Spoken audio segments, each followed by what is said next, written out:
It never gets old seeing a polar bear in the wild. Never.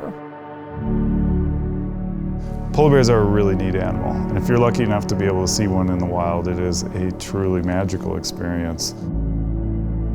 At Polar Bears International, our mission is to conserve polar bears and the sea ice they depend on. We have to protect the sea ice in order to protect this amazing, gigantic bear that makes its living on top of it. This is a species that's at the end of the planet, making a living in a place that doesn't even look like it's possible. Keeping things wild means protecting these amazing ecosystems and places that we not only depend on, but that we want to share with future generations. We need wild places, not just in the Arctic, where polar bears live. All living things deserve a healthy environment and a stable climate.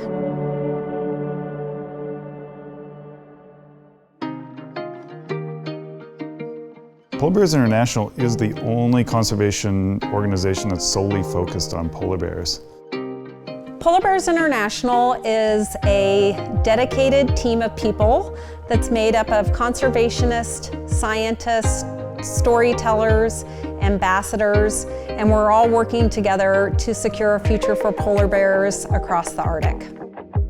Polar bears are unique in a lot of different ways. First of all, they're the most mobile four-legged creature on this planet. They could cover an area the size of about California and search for food, mates. They're also unique because they are the largest of the bear species. We can't do some of the things that we can do with other conservation challenges. We can't set aside land or we can't hire guards. Like ultimately, we have to protect sea ice, this moving, melting platform of frozen ocean water. And you think, how can an animal, much less a monstrous animal like a polar bear, make a living out there? In the wintertime, it's super cold. It can be 24 hours of darkness.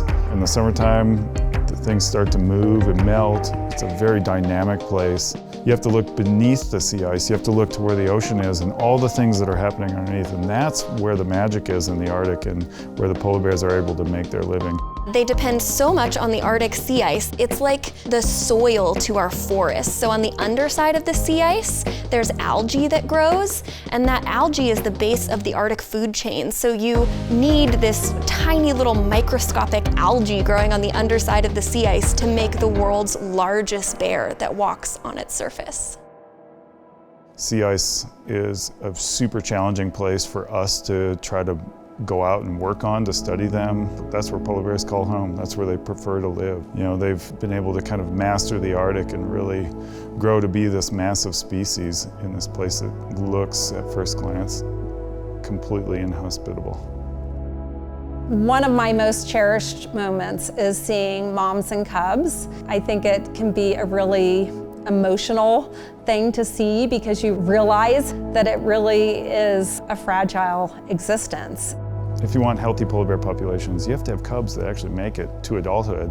This is something that's critical and also is being threatened because of climate change. So we're working right now on a couple different projects so we can protect those areas from human disturbance. These places are super remote, oftentimes at the very edge of where it's possible for people to go. They're very cryptic to find. Polar bears don't want to be found. So we're designing cameras. We're working with San Diego Zoo Wildlife Alliance to actually build software, build the hardware, and then go deploy these cameras in conjunction with the Norwegian Polar Institute to actually see what's happening at these den sites. How many cubs come out with mom? How big are they compared to mom, compared to their other siblings? And then when the scientists catch up with that family group, how many cubs are with mom at that time? So it's really critical information that we're gathering. We're using technology to help identify where these den sites are so that hopefully we can help to protect them in the future. The greatest threat to polar bears is global climate change. Due to carbon emissions, sea ice is declining at about 13% per decade.